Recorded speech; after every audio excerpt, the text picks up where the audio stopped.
காசி கோயிலில் பார்த்தீங்கன்னா உள்ளே என்ட்ரு ஆகும்போது ஒரு இடத்துல நம்ம செப்பல் அதெல்லாம் வந்து காசி கோயிலில் பார்த்தீங்கன்னா ஒரு இடத்துல வந்து நம்மளுடைய ஃபோனு ஹேண்ட்பேக் அதெல்லாம் லாக்கரில் வச்சுட்டு தான் போக முடியும்.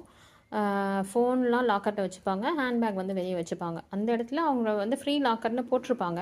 பட் ஆக்சுவலாக என்னென்னு பார்த்தீங்கன்னா நம்மளுக்கு பிரசாதம் கொடுப்பாங்க. இதை வந்து நம்ம அர்ச்சனை பண்ணி சாமிக்கிட்ட போய் கொடுத்துட்டு திரும்பி வாங்கிட்டு வந்துடலாம். அங்கே ஐயர் இருப்பாங்க, அவங்கக்கிட்ட கொடுத்திங்கன்னா அவங்க அந்த இலைகள் அதெல்லாம் மட்டும் எடுத்து வச்சுட்டு மீதி பிரசாதத்தை நம்மக்கிட்டே கொடுத்துருவாங்க. அந்த மாதிரி ஒரு பிரசாதம் தான் இது. என்னன்னு பார்க்கலாம் பாருங்கள். மேலே வந்து சிவன், பார்வதி, காசி லிங்கம் இந்த ஃபோட்டோ இருக்குது. அப்புறம் உள்ளே பார்த்திங்கன்னா இந்த மாதிரி ஒரு கயிறு, இது எல்லாருமே வந்து கழுத்தில் இதை உள்ளே வந்து ஏதோ தெர்மாக்காலில் வச்சு மேலே இங்கே பாருங்கள் விபூதி பிரசாத்னே போட்டிருக்காங்க. விபூதி பஜம் அப்படின்னு விபூதி பேக்கெட். அப்புறம் வந்து இது பார்த்திங்கன்னா பொரி, இது இன்னொரு நாள். இது வந்து பொரி வந்து டெய்லியும் வந்துடுது. இல்லை பொரி தான், இல்லை சாப்பிட்லாம் நீ பொரி.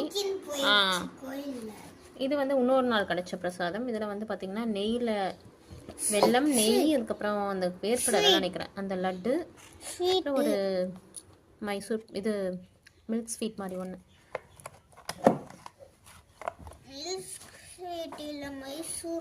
இதுதான் அந்த இலைகள் இதெல்லாம் கொடுத்துருப்பாங்க. இது சாமிக்கு அர்ச்சனை பண்ணும்போது போட்டுட்டு கொஞ்சம் இதில் போட்டுருவோம். அப்புறம் இந்த மாலைகள்லாம் நம்ம வந்து அர்ச்சனை தட்டை மாதிரி எடுத்துகிட்டு போவோம் இல்லையா, அது வந்து நம்மளுடைய கழுத்துலே, அதாவது குழந்தைங்க ஜென்ஸ் அவங்க கழுத்துலேயே போட்டு விட்டுருவாங்க. அந்த மாதிரி வந்து நாங்கள் 2 days போனதில் எங்களுக்கு நிறைய மாலை சேர்ந்துருச்சு.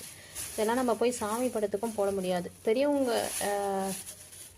ஃபோட்டோவுக்கு இருந்தால் போடலாம், இல்லைனா வந்து அப்படியே வந்து நம்ம தொங்க தான் விட முடியும். இந்த எருக்கம்பூ மாலை, அப்புறமா இந்த செண்டு மல்லி, இதுதான் வந்து மோஸ்ட்லி இருக்கும். இது 2 தான் அங்கே வைப்பாங்க, நம்மக்கிட்டே கொடுத்து அனுப்பிச்சிடுவாங்க. ஸோ அதெல்லாம் நாங்கள் அப்படியே பேக் பண்ணி வச்சுருக்கோம் எடுத்துகிட்டு போகலான்னு சொல்லி. காசி கோயிலில் பார்த்திங்கன்னா ஒரு இடத்துல வந்து நம்மளுடைய ஃபோனு ஹேண்ட்பேக் அதெல்லாம் லாக்கரில் வச்சுட்டு தான் போக முடியும். ஃபோன்லாம் லாக்கரில் வச்சுப்பாங்க, ஹேண்ட்பேக் வந்து வெளியே வச்சுப்பாங்க. அந்த இடத்துல அவங்க வந்து ஃப்ரீ லாக்கர்னு போட்டிருப்பாங்க. பட் ஆக்சுவலாக என்னென்னு பார்த்தீங்கன்னா நம்மளுக்கு பிரசாதம் கொடுப்பாங்க. இதை வந்து நம்ம அர்ச்சனை பண்ணி சாமிக்கிட்ட போய் கொடுத்துட்டு திரும்பி வாங்கிட்டு வந்துடலாம். அங்கே ஐயர் இருப்பாங்க, அவங்கக்கிட்ட கொடுத்திங்கன்னா அவங்க அந்த இலைகள் அதெல்லாம் மட்டும் எடுத்து வச்சுட்டு மீதி பிரசாதத்தை நம்மக்கிட்டே கொடுத்துருவாங்க. அந்த மாதிரி ஒரு பிரசாதம் தான் இது. என்னன்னு பார்க்கலாம் பாருங்கள். மேலே வந்து சிவன், பார்வதி, காசி லிங்கம் இந்த ஃபோட்டோ இருக்குது. அப்புறம் உள்ளே பார்த்திங்கன்னா இந்த மாதிரி ஒரு கயிறு, இது எல்லாருமே வந்து கழுத்தில் இதை உள்ளே வந்து ஏதோ தெர்மாக்காலில் வச்சு